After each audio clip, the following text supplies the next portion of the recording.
zugegeben, wie Johnny Matip Eichler auf Twitter Literatur ist alles mit einem ironisch-höflichen Augenzwinkern zu verstehen gab, sei es ja schon fast etwas vermessen, euch aufzufordern, mal schnell die neugierigste, leidenschaftlichste und dann auch noch die profundeste Frage zu stellen.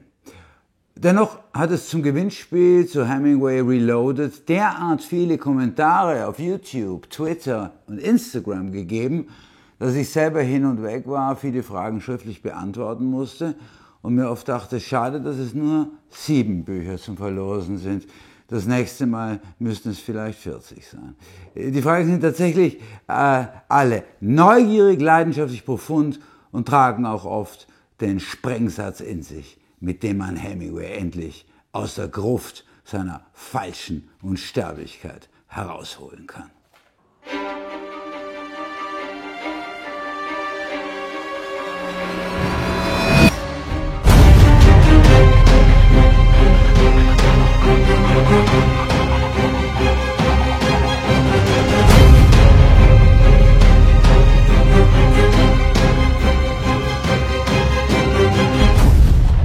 Incognito Visuals auf Instagram fragt, was Hemingway denn überhaupt so interessant macht, dass man ihn lesen müsse. Nun, müssen muss man im Leben bekanntlich nur alltäglich Notdürftiges.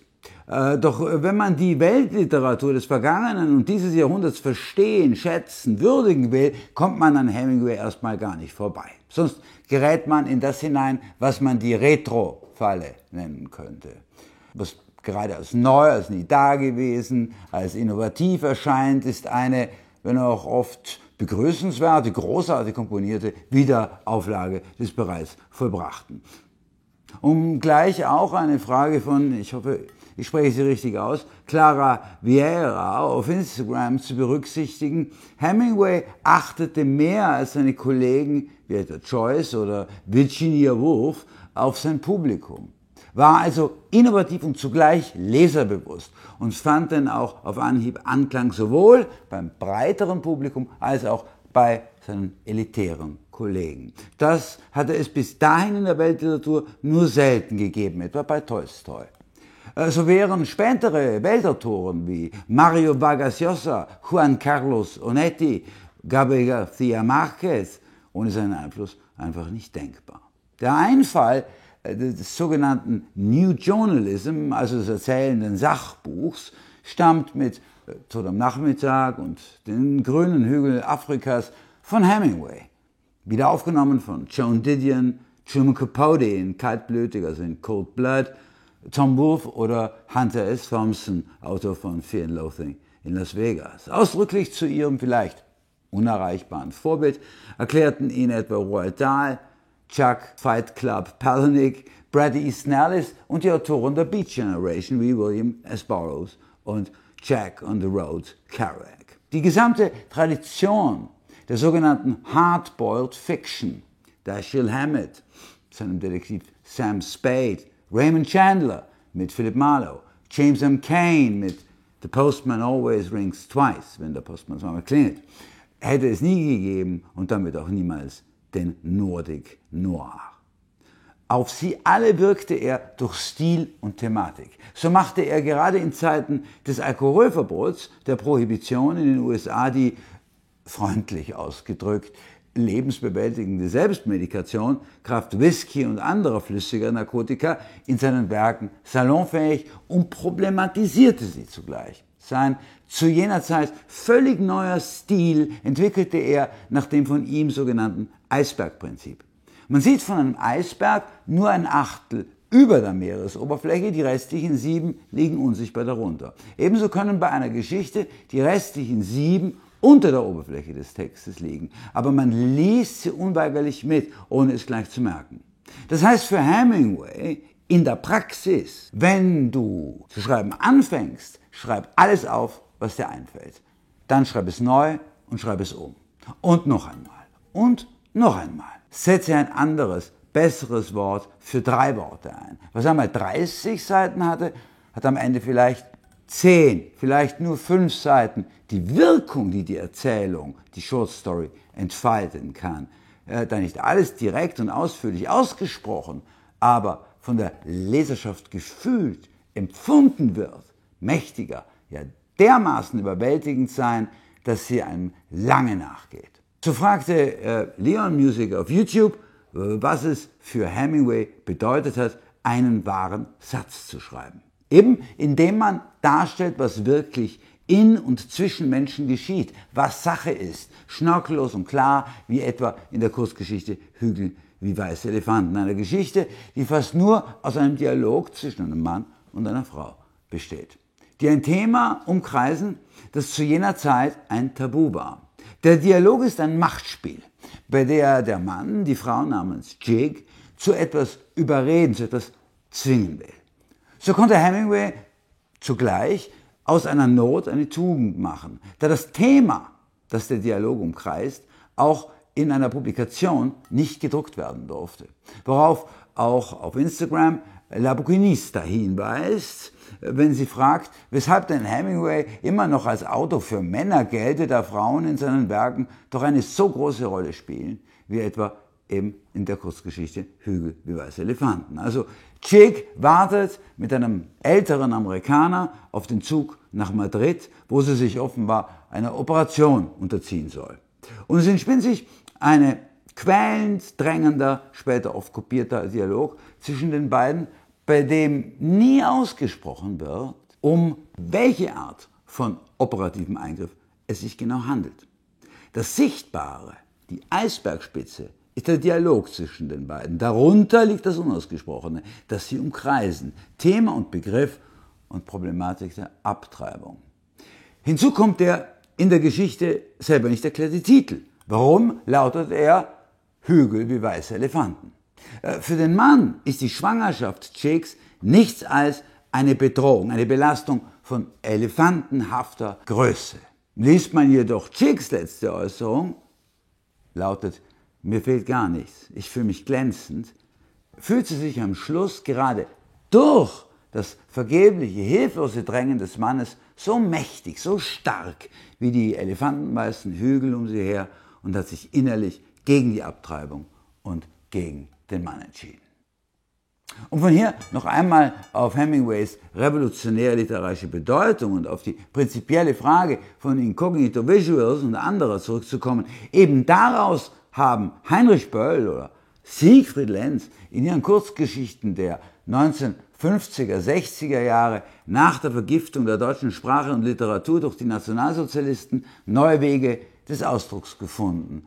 Lange nannte man die beiden dann auch die deutschen Hemingways. Ja, die gesamte, und betonen wir bitte, die gesamte Short-Story-Kurzgeschichtentradition weltweit rührt von Hemingway her. Prominent von Raymond Carver über Haruki Murakami, der ihn übrigens auch fleißig übersetzt hat, J.D. Salinger bis zu John Updike. Doch waren es ausdrücklich Schriftstellerinnen, die früher als ihre männlichen Kollegen auf eine merkwürdige Seite in Hemingways Figurendarstellung aufmerksam wurden: die Frauengestalten. Wie RF auf YouTube mehr als nur suggeriert, stellt Hemingway Frauen meist so dar, dass sich Männer ihnen selten gewachsen zeigen. In der Erzählung Schnee auf dem Kilimanjaro von 1936 wartet der schwer verwundete Schriftsteller Harry in einem Safari-Camp mit Blick auf den Gipfel des Kilimanjaro gemeinsam mit seiner Frau Helen auf ein Rettungsflugzeug, lässt sein Leben Revue passieren und macht Helens Reichtum für sein Scheitern als Autor verantwortlich, obwohl gerade sie es ist, die ihn stets unterstützt hat. Hemingways Ideal war, dass Mann und Frau einander auf Augenhöhe begegnen müssen, wie Catherine und Frederick Henry in A Farewell to Arms zu Deutsch in einem anderen Land, bis sie in ihrer Liebe eins geworden sind. Nach seinem letzten großen Erfolg bei Kritik und Publikum, For Whom the Bell Tolls, also wem die Stunde schlägt von 1940, folgten Jahre, in denen sich Hemingway an dieser Frage abgearbeitet hat. Manuskript auf Manuskript häufte, ohne damit fertig zu werden, vor allem in dem nie vollendeten, aus dem Nachlass gekürzt herausgegebenen Roman Der Garten Eden. Sein Ideal war am Ende die Androgynität, also die Vereinigung der männlichen und der weiblichen Seite in einer Person. Er rebellierte also gegen die gesellschaftlich fixierte Gender-Klischees, gegen die Beschränkung des Menschen, sei er männlich, weiblich oder nicht binär, und plädierte für ein Aus der Rolle fallen. Doch dies literarisch zu gestalten, fiel ihm undenkbar schwer. Ein wirklich ideales Liebespaar wäre so wie das Paar Catherine und David Bourne im Garten Eden, wäre also eine Geschwisterlichkeit, die ihre erotische und sexuelle Spannung beibehält. Damit jedoch ein Konflikt und damit auch ein Plot entstehen kann, muss Catherine gerade daran Anstoß nehmen, dass sie eines mit David nicht teilen kann und sich abquält damit, Davids schriftstellerischer Berufung. Und auch im realen Leben funktionierte der Versuch, ein solches Ideal zu erreichen, für Hemingway nicht wirklich. Darum ist die Frage von La Chienne auf Instagram berechtigt, wie konnte man es als Ehefrau nur mit ihm aushalten? Ebenso die damit verbundene Frage von PK auf YouTube, wer die wichtigste Frau im Leben Hemingways gewesen sei. John Updike hat den Karlauer geprägt, Hemingway hätte sich für jedes neue Meisterwerk auch gleich eine neue Ehefrau zulegen müssen, um für seine autobiografisch getönten Bücher ein reales Vorbild zu haben und sich gleichsam mit frischem Lebensstoff zu versorgen. Der Karlauer ist natürlich übertrieben, in Wahrheit fühlt er sich einfach völlig hilflos ohne eine Frau an seiner Seite. Und Steffen Karlowski weist auf YouTube wortgewandt darauf hin, dass Hemingway diese Hilflosigkeit, diese seine, wie Karlowski es nennt, Verletzlichkeit mit Macho-Attitüden in den Hochglanzmagazinen wie etwa Life überdeckte.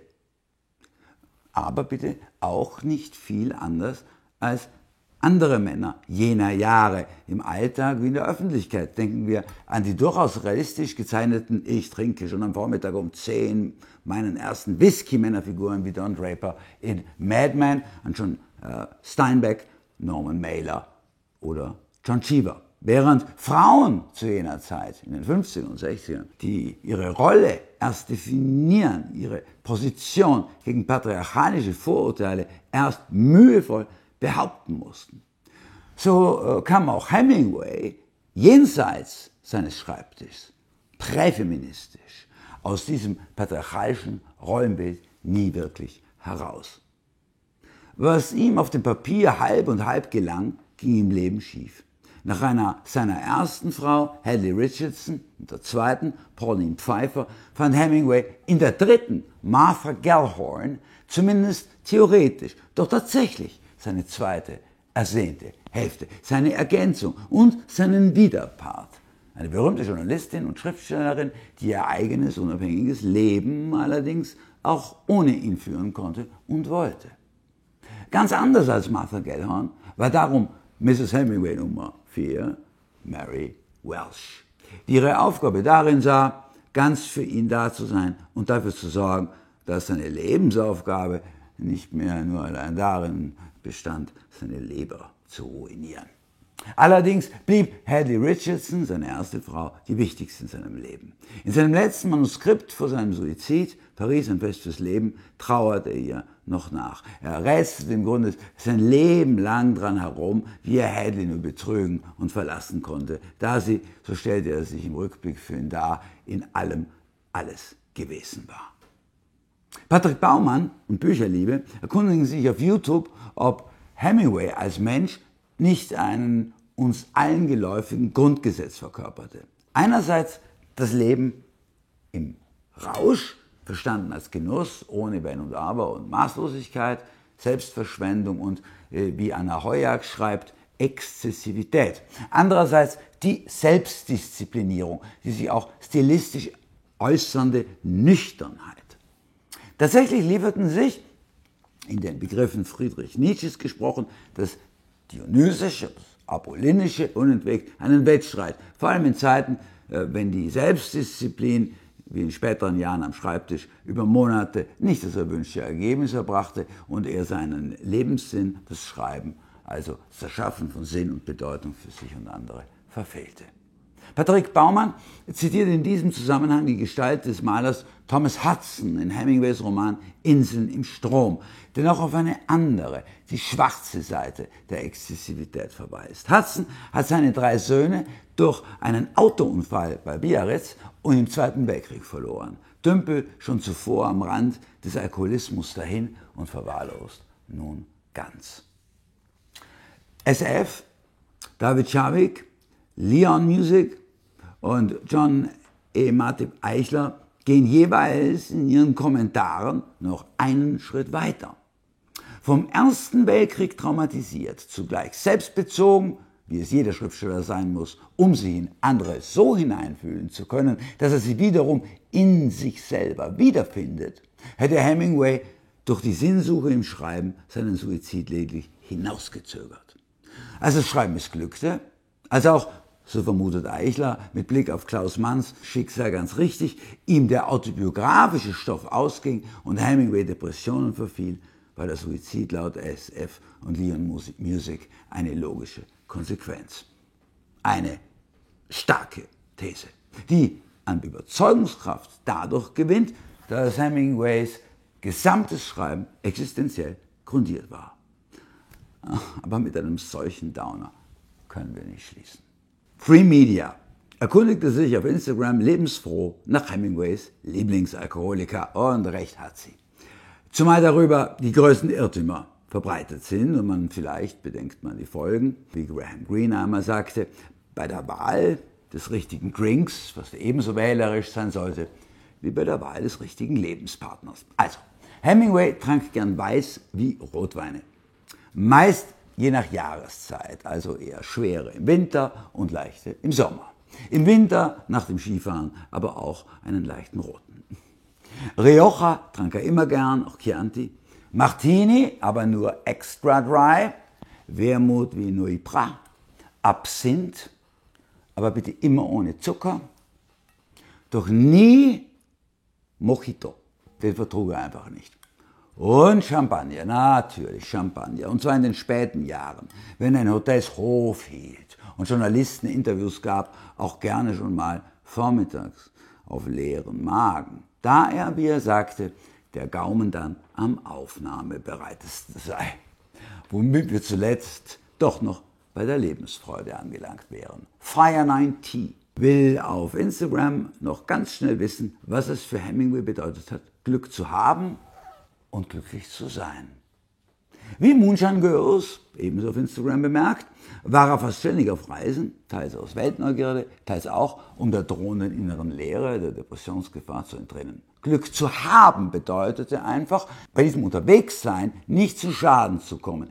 Den Ersten Weltkrieg als Sanitäter gerade noch überlebt zu haben, den Spanischen Bürgerkrieg, den Zweiten Weltkrieg, Safari-Touren und mehrere Flugzeugabstürze. Glück selbst erlebte er nur im Augenblick, was man bekanntlich erst nachträglich bemerkt. Zuweilen im mäßigen Alkoholgenuss, also wenn der eben nicht aus Gründen der Depression, sondern um des Genusses willen erfolgt. Im Gespräch mit Freunden wie mit Fremden, bei denen Hemingway meistens mehr zuhörte, als dass er selber schwadronierte. Und vor allem und immer beim Schreiben.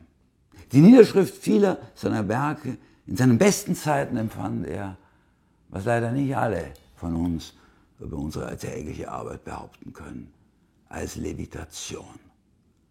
Literatur war für ihn am Anfang wie am Ende alles.